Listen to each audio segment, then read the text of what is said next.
Je suis ravi de vous retrouver, mesdames et messieurs. Bienvenue à notre édition du jour où l'essentiel de l'actualité tourne autour du domaine de la santé, au menu des nouvelles et des reportages sur les enjeux et les avancées de ce secteur vital. Restez avec nous pour découvrir tout ce qu'il faut savoir de cette journée. Et voici le titre. Lancement de la 29e édition annuelle du secteur de santé à N'Djamena, la modernisation pour la couverture universelle dans un contexte de ressources limitées était au cœur des échanges et s'en est suivi des activités dans le même sens, notamment la Semaine nationale des infirmiers du Tchad et des professionnels de santé en levier pour le développement économique et la construction d'un système de soins renforcé. Reportage au début de cette édition. Bienvenue si vous nous rejoignez. Les travaux de la 29e session de la revue annuelle du secteur de la santé ont été lancés ce lundi à N'Djamena sous le thème « Modernisation du système de santé pour accélérer la mise en œuvre de la couverture sanitaire universelle dans un contexte de ressources limitées ». Cette tradition permet d'évaluer les interventions des acteurs du secteur afin d'adopter de nouvelles stratégies efficaces. La séance a été présidée par le ministre de la Santé publique, le docteur Abdelmadjid Abderrahim. Ce reportage de Biaktibo Emmanuel. Suivez. Le système de santé au Tchad était présenté comme résilient au vu des facteurs déstabilisateurs, notamment le changement climatique, l'afflux des réfugiés soudanais installés à l'est du Tchad ou les finances. Selon les estimations des Nations Unies, le pays a connu des progrès sur certains indicateurs de santé comme la couverture vaccinale qui est passée de 58 à 67% en 2023, une augmentation du taux de couverture en moustiquaire imprégnée en 2024 et la baisse du taux de décès maternel à 748 par 100 000 naissances vivantes. La 29e session de la revue annuelle du secteur de la santé qui s'ouvre avec pour thème « Modernisation du système de santé pour accélérer la mise en œuvre de la couverture sanitaire universelle dans un contexte de ressources limitées » définirait les nouvelles stratégies devant faciliter l'accès et la qualité des soins aux Tchadiens. Et pour y arriver, les piliers du système de santé doivent être renforcés selon la représentante de l'Organisation mondiale de la santé, Dr Blanche Agnan. Je voudrais nous exhorter à prioriser la planification d'activités à haut impact, nous permettant de faire des avancées vers les cibles des ODD, telles que le renforcement des réseaux SONU, l'accroissement des accouchements assistés, l'augmentation de la couverture vaccinale, l'accélération de la mise en place de la santé numérique, la CSU, le renforcement du plateau technique des formations sanitaires, l'amélioration de la disponibilité des données de qualité et des produits médicaux, ainsi qu'une meilleure préparation et réponse aux situations d'urgence de santé publique, y compris la surveillance épidémiologique. Le ministre de la Santé publique, Dr Abdelmadjid Abderrahim, lui a insisté sur la mutualisation des ressources. La logique ou bien la réussite d'une intervention nécessite la coordination. Aucun système de santé ne peut réussir dans la désintégration, la fragmentation. Nous devons agir dans une dynamique commune par l'intégration, la décentralisation des systèmes de santé, mais également la coordination dans la mise en œuvre, parce que le défi est immense et varié. Nous sommes dans un contexte changeant de façon perpétuelle. D'où l'intérêt de nous unir et agir dans un sens de synergie et de complémentarité face aux défis mondiaux. En février 2025, le Tchad a officiellement ouvert la couverture sanitaire universelle visant à atteindre les objectifs de développement durable de 2030. Aujourd'hui, le projet Terre est mis sur la modernisation du mécanisme de santé et l'encouragement des performances. Les acteurs du secteur de santé siégeront alors 3 jours pour déterminer les handicaps du système sanitaire tchadien et créer un système de santé répondant aux attentes de la population. Nous abondons dans le même sens avec l'Association pour la promotion de la profession infirmière qui a lancé avec succès sa toute première édition de la Semaine nationale des infirmiers et infirmières du Tchad, placée sous le thème « Nos infirmiers, notre avenir, propres soins ». Prenons soin des infirmiers renforce les économies. Cette cérémonie s'est tenue au centre hospitalier universitaire de la référence nationale. Hassan Issaka a pris part à cet événement qui souligne l'importance vitale des professionnels infirmiers dans la construction d'un système de santé efficace. Dans le but de valoriser et de sensibiliser à l'importance cruciale des infirmiers dans le système de santé, l'Association pour la promotion de la profession infirmière a lancé pour la toute première fois la Semaine nationale des infirmiers et infirmières du Tchad. Cet événement célèbre le dévouement des infirmiers qui œuvrent quotidiennement pour sauver des vies et améliorer l'état de santé de la population. Le thème choisi, nos infirmiers, notre avenir, prendre soin des infirmiers, renforce les économies, met en lumière l'impact direct des professionnels de la santé sur la stabilité économique et le développement national. L'objectif principal de cette initiative est d'honorer le travail acharné des infirmiers, de promouvoir leur rôle essentiel dans la politique sanitaire nationale et d'améliorer leurs conditions de travail. Madame Kakese Eita Djimrangai, présidente de l'association, a souligné l'importance de continuer à soutenir ces professionnels indispensables. Nos infirmiers, notre avenir, projettent les infirmiers à un avenir plus radieux et au changement. J'aimerais humblement nous rappeler combien de fois notre profession est si noble. Vous êtes importants à tous les niveaux de la pyramide sanitaire de notre pays. Lors de la cérémonie, M. Alhaj Djibrilla, représentant du directeur général du CHU, référence nationale, a rappelé que chaque infirmier doit s'engager avec éthique et professionnalisme. Il a invité ses collègues à affirmer leurs expertises et leur engagement dans leur mission. Pour l'année 2025, le thème principal retenu est nos infirmiers, notre avenir. Prendre soin des infirmiers renforce les économies. À travers ce thème, le Conseil international des infirmiers, initiateur de la journée, interpelle sur la nécessité de réformer les soins infirmiers pour une amélioration de la qualité de l'offre de soins. Créée en septembre 2018 à N'Djamena, l'Association pour la promotion de la profession infirmière défend les valeurs unité, promotion et qualité et se fixe comme but de renforcer la reconnaissance et la valorisation de la profession infirmière. La célébration s'est clôturée par des scènes théâtrales illustrant le rôle crucial des infirmiers dans la société avec une prochaine grande commémoration prévue pour le 12 mai au CEFOD. Chaque 5 mai, la journée mondiale de sages-femmes est célébrée pour rendre hommage à ce secteur de la santé. Odette Mekila a réalisé un reportage à l'hôpital de la mère et de l'enfant de N'Djamena. Suivez les détails.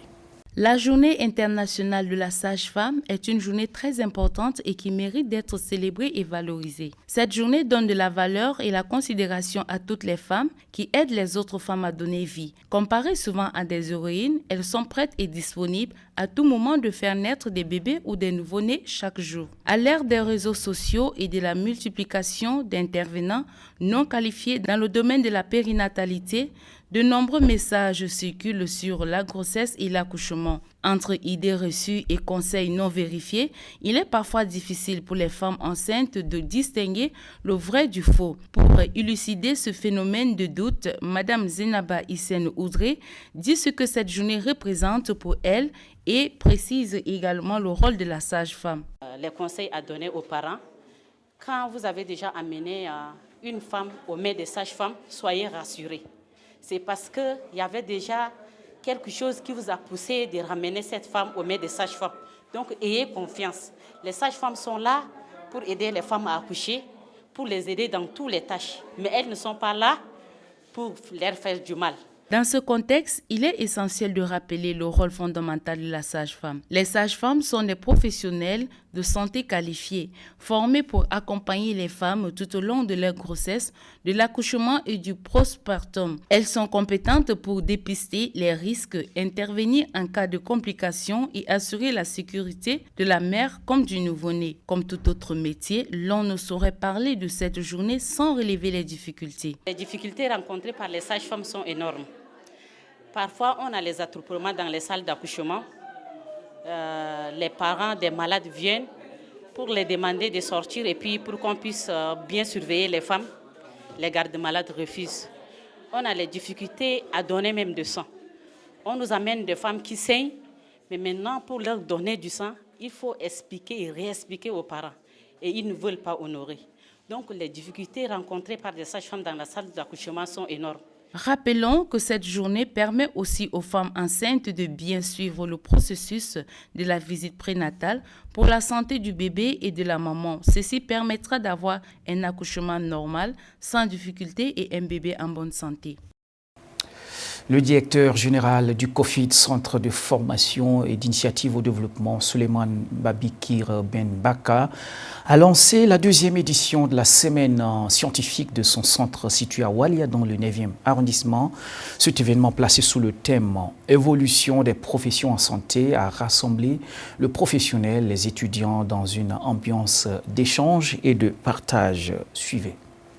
Au programme de cette rencontre annuelle figurent diverses activités visant à valoriser et faire progresser les métiers de la santé à travers des conférences, des stands et des ateliers pratiques. Les thèmes abordés reflètent les enjeux et défis actuels du secteur sanitaire aussi bien au Tchad qu'au-delà. Parmi eux, l'impact économique et social des infirmiers, l'importance du diagnostic infirmier et des plans de soins en milieu hospitalier, la question de l'allaitement, la place encore limitée des nutritionnistes dans la prise en charge et la qualité ainsi que la sécurité en laboratoire illustrés par des ateliers sur la biosécurité. Ces sujets seront présentés par des experts et professionnels de la santé qui partageront leurs expériences et recommandations pour renforcer les compétences du personnel soignant. Dans son discours, le directeur général a souligné que plus qu'un simple événement académique, cette semaine constitue aussi un espace d'échange entre étudiants, professionnels et partenaires afin de renforcer les connaissances et les pratiques du secteur. La semaine scientifique organisée par l'administration et le bureau amical du COFID.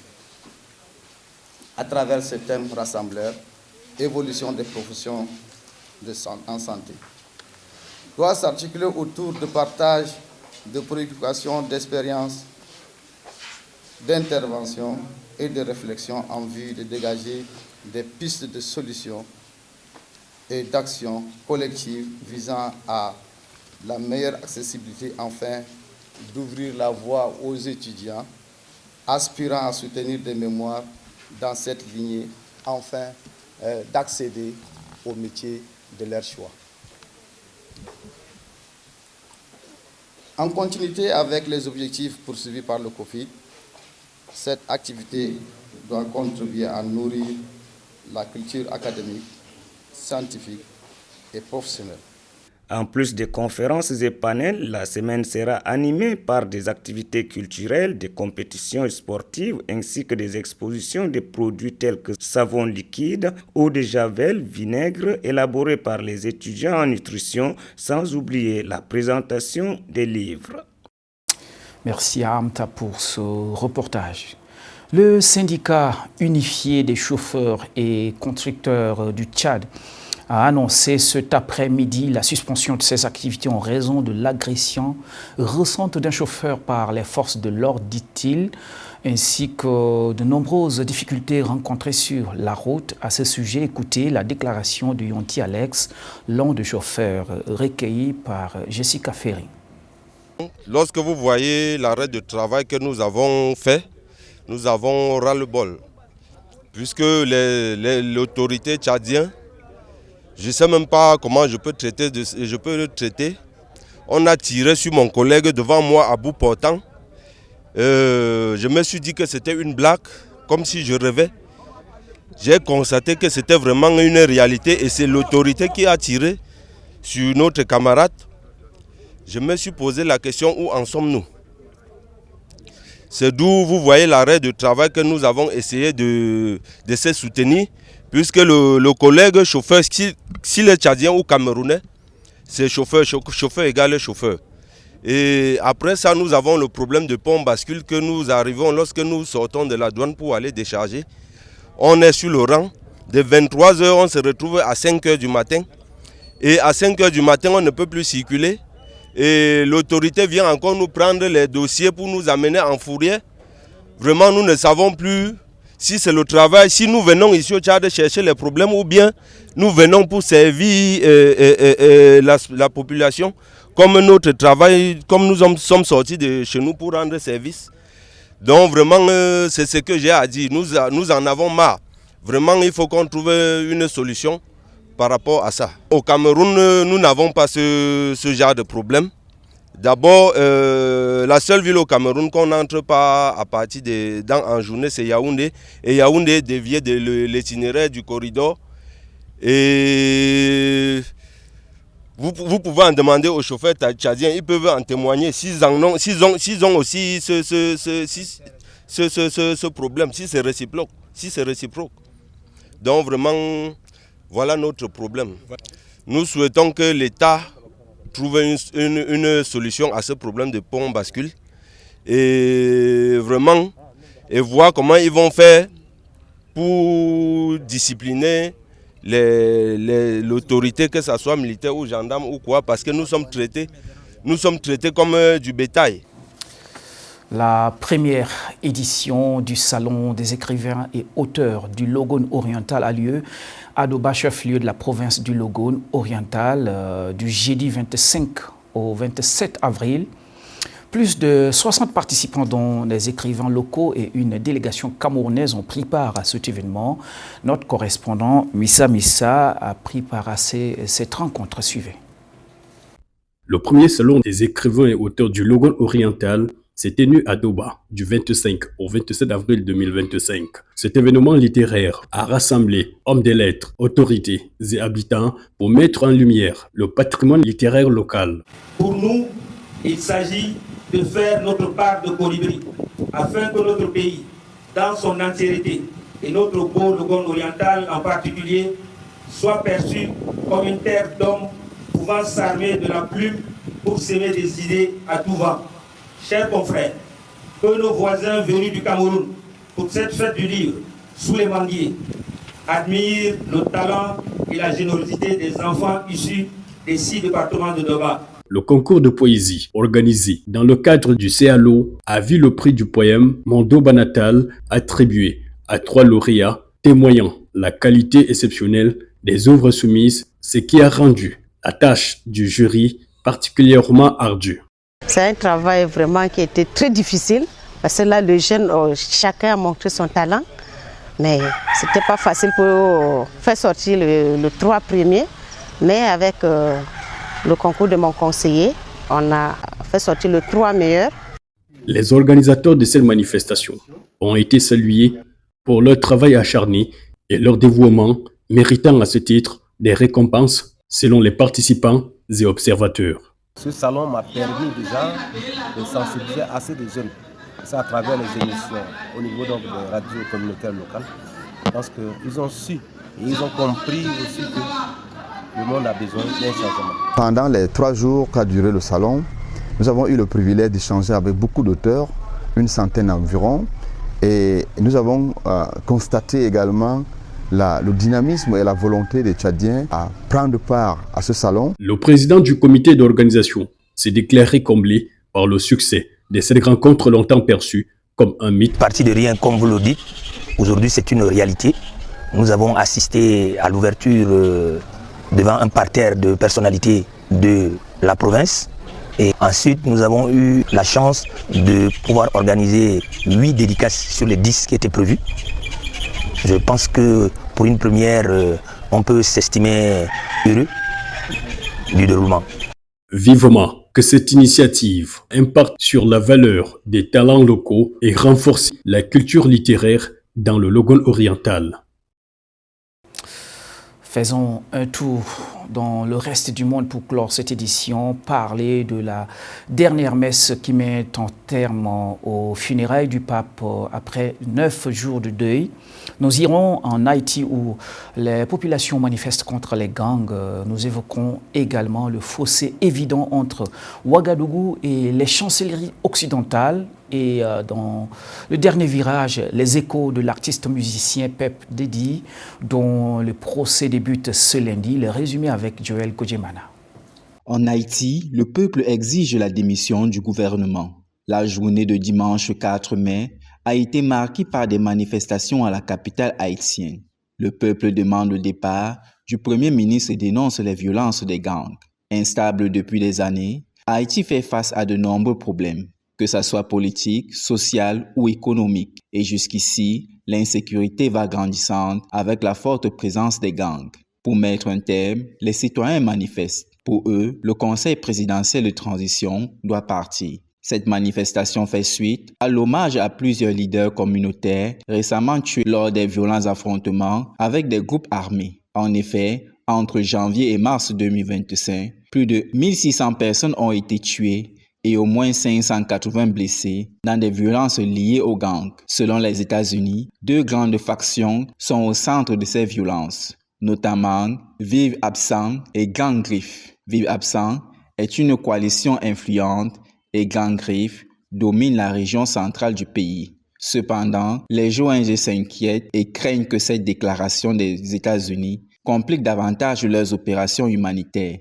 notamment l'accès à la nourriture et à l'eau potable, souvent soumis à des négociations avec les gangs. Aux États-Unis, le rappeur P. Diddy est face au juge pour trafic sexuel. Le procès a débuté à Manhattan ce lundi 5 mai. La star du hip-hop est accusée de trafic d'êtres humains en bande organisée, une activité qui a mis son empire au service d'un système violent et sans pitié de trafic sexuel.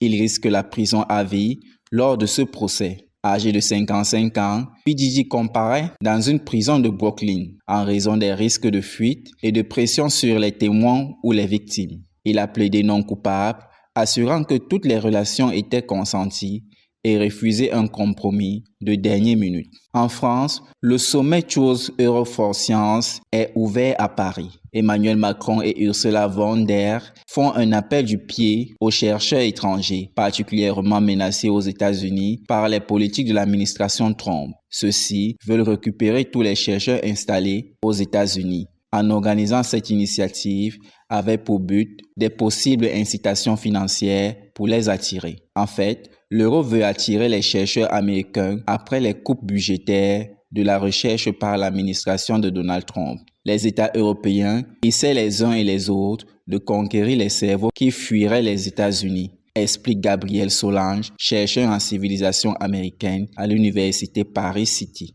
En Roumanie, Georges Simion remporte une victoire écrasante. Sa large victoire au premier tour de la présidentielle confirme la poussée nationaliste en Roumanie.